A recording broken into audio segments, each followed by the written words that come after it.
আসসালামু আলাইকুম। বাংলাদেশ বেতার রাজশাহী। স্থানীয় সংবাদ পড়ছি জেসমিন আজাদ।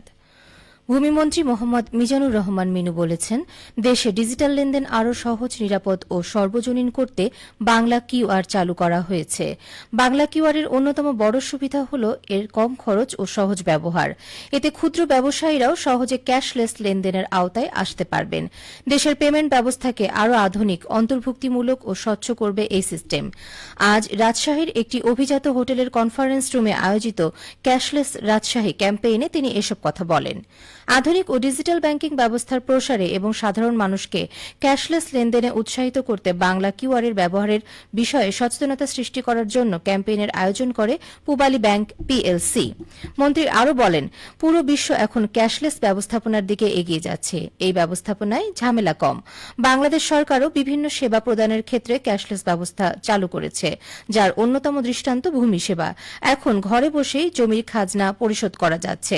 বিদ্যুৎ, পানির বিল সহ সরকারি নানা পরিষেবার চার্জ এখন এভাবে পরিশোধ করা যাচ্ছে।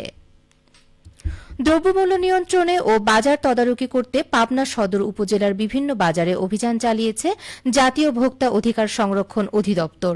আজ সকালে পাবনা সদর উপজেলার বনগ্রাম বাজার সহ বিভিন্ন বাজারে এই অভিযান চালানো হয়। এতে নেতৃত্ব দেন জাতীয় ভোক্তা অধিকার সংরক্ষণ অধিদপ্তর পাবনার সহকারী পরিচালক মাহমুদ হাসান রনি। তিনি জানান, অভিযানে কৃষকদের কাছ থেকে ধলতা নামে অতিরিক্ত ওজনে পণ্য নেওয়ার অভিযোগে ৩টি প্রতিষ্ঠানকে ভোক্তা অধিকার আইনে ৬,০০০ টাকা জরিমানা করা হয় এবং মাইকিং করে জনসচেতনতা বৃদ্ধি করা হয়। প্রাণী সম্পদ বিভাগের প্রশিক্ষণ ও উন্নয়নমূলক বিভিন্ন পদক্ষেপ গ্রহণ করার ফলে নাটোরে মাংসের উৎপাদন ক্রমান্বয়ে বৃদ্ধি পাচ্ছে। বর্তমানে জেলায় ১,০০,০০০ টন উদ্বৃত্ত মাংস উৎপাদন হচ্ছে। জেলা প্রাণী সম্পদ বিভাগ জানিয়েছে, ২০২০ থেকে ২০২১ অর্থবছরে জেলায় ১,৫৩,০০০ টন মাংস উৎপাদন হয়। বিগত ৫ বছর ধরে মাংসের উৎপাদন ক্রমশ বৃদ্ধি পাচ্ছে। বর্তমানে ১,৯৬,০০০ টন মাংস উৎপাদন হচ্ছে।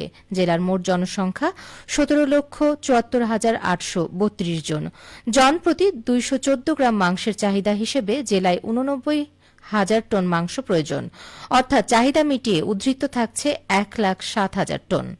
জেলা প্রাণী সম্পদ কর্মকর্তা ডাক্তার মোহাম্মদ সেলিম উদ্দিন জানান, প্রাণী সম্পদ বিভাগ পোল্ট্রি খামারিদের নিয়মিত প্রশিক্ষণ দিয়ে যাচ্ছে এবং নতুন নতুন প্রযুক্তি সরবরাহ করছে। নতুন উদ্যোক্তা তৈরি হচ্ছে, খামারের সংখ্যাও বাড়ছে। সামগ্রিক সুফল হিসেবে নাটোর মাংস উদ্বৃত্ত জেলায় পরিণত হয়েছে। নাটোরে চলতি মৌসুমে ১৪৭ হেক্টর জমি থেকে ১,৫৯৮ টন কাঁঠাল উৎপাদন হচ্ছে। উৎপাদিত কাঁঠালের বাজার মূল্য অন্তত ৬ কোটি টাকা। বাজারে এখন কাঁঠাল জমজমাট কেনাবেচা, দামও সহনীয়। ছোট থেকে মাঝারি আকৃতির এক একটি কাঁঠাল গড়ে ১০০ টাকায় বিক্রি হচ্ছে। বড় আকৃতির কাঁঠাল প্রতিটি গড়ে ২০০ টাকা। কৃষি সম্প্রসারণ অধিদপ্তর নাটোর জেলা কার্যালয়ের উপপরিচালক মোহাম্মদ হাবিবুল ইসলাম খান জানান, কাঁঠালের বাজার মূল্য সহনীয়। সম্পূর্ণ রাসায়নিক মুক্ত ফল কাঁঠাল পুষ্টিগুণে ভরপুর। উচ্চ পুষ্টিগুণ বিবেচনায় প্রত্যেকের কাঁঠাল খাওয়া উচিত। ভালো দাম ও বাম্পার ফলনের কারণে বগুড়ায় সারিয়াকান্দিতে আবারও বাড়ছে পাট চাষ। গত বছর লাভবান হওয়ায় এবছর লক্ষ্যমাত্রার চেয়েও বেশি জমিতে পাট আবাদ করেছেন কৃষকেরা। ইতোমধ্যে অনেক এলাকায় পাট কাটা শুরু হয়েছে। বাজারে প্রতি মণ পাট ৩,৫০০ থেকে ৪,২০০ টাকায় বিক্রি হচ্ছে।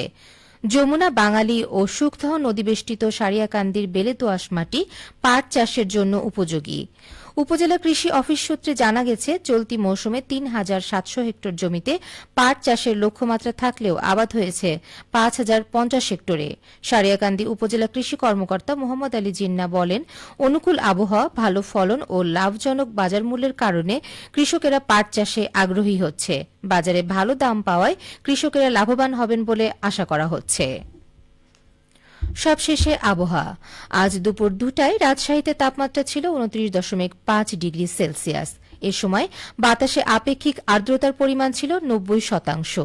রাজশাহী ও পার্শ্ববর্তী এলাকায় আজ সূর্যাস্ত সন্ধ্যা ৬টা ৫৭ মিনিটে। সংবাদ শেষ হল। আমাদের পরবর্তী সংবাদ বিকেল ৪টা ৫ মিনিটে।